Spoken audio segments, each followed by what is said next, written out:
When a man started dragging a huge piano into the middle of a jungle, the people watching thought he had lost his mind. The heavy instrument scraped through mud and leaves as volunteers struggled to push it forward. Around them lived enormous wild animals, elephants that could weigh more than 5 tons. Some of them had been abused for years in logging camps and tourist industries. They were powerful, unpredictable, and deeply scarred by their past. Yet this man was about to sit down and play music for them. His name was Paul Barton. Born in Yorkshire in the United Kingdom, Paul was a gifted pianist from an early age. He studied classical music and had the talent to perform in concert halls across cities like London, Paris, and New York. He could have lived a comfortable life playing for elegant audiences in expensive theaters. But something inside him felt missing. In 1996, at the age of 35, Paul made a life-changing decision. He left England and traveled to Thailand in search of adventure and purpose. There, he fell in love with the country, its culture, and the warmth of its people. He also met the woman who would become his wife, a Thai artist named Kwan. While building his new life, Paul discovered something heartbreaking. He learned about the dark history many elephants had endured. For decades, elephants in Thailand had been forced to pull massive teak logs through forests during the logging boom. When logging was banned in 1989, many elephants suddenly had no work. Their owners couldn't afford to feed them. Some elephants ended up begging on city streets. Others carried tourists for hours every day. Many were injured, blind, or traumatized from years of harsh treatment. Eventually, Paul visited a sanctuary called Elephant's World, a refuge created to care for old and injured elephants. Here, the animals were safe. They had food, water, and space to roam. But Paul noticed something troubling. Even though the elephants were protected, many stood still for long periods. Some rocked back and forth, a sign of stress and emotional trauma.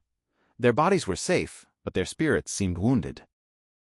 Paul began to wonder if music, the thing that had always brought him peace, might help them. It sounded like a crazy idea.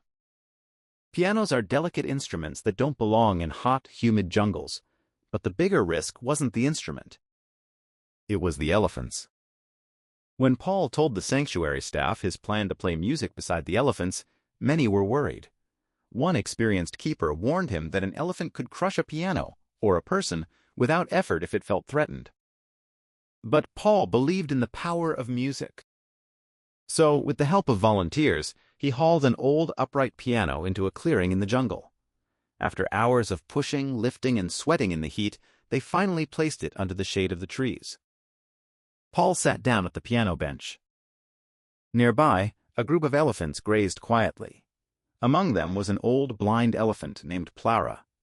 Plara had worked in logging camps for years and had lost his sight. He had every reason to distrust humans. Paul took a deep breath and pressed the keys.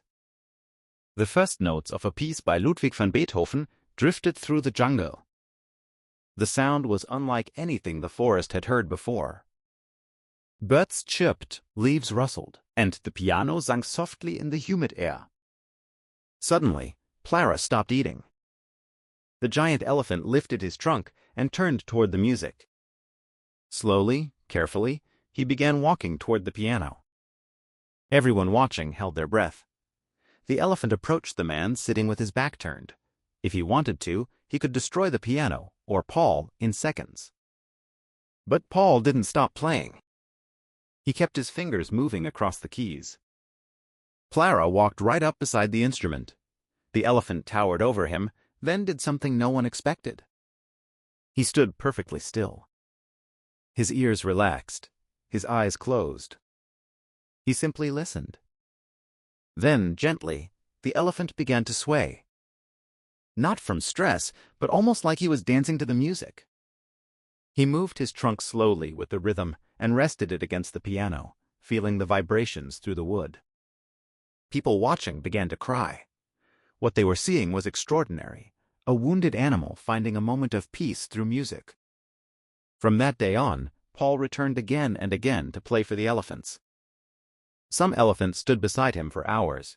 Others would touch the keys with their trunks when he stopped playing, as if asking him to continue. Videos of these moments spread across the internet, reaching millions of people around the world. They showed something many people had never seen before: elephants responding to music with emotion and curiosity. Years later, when Clara grew old and became gravely ill, Paul came to play for him one last time. He placed the piano beside the place where the great elephant lay resting. As Paul played softly, Clara listened quietly. That evening, the old elephant passed away peacefully beside the music that had comforted him. Paul once dreamed of performing in the world's greatest concert halls. But he eventually realized that his most meaningful audience was standing in the jungle beside him. They listen with their whole hearts, he later said. And through one simple act, playing music, he reminded the world that compassion can reach even the largest and most wounded souls.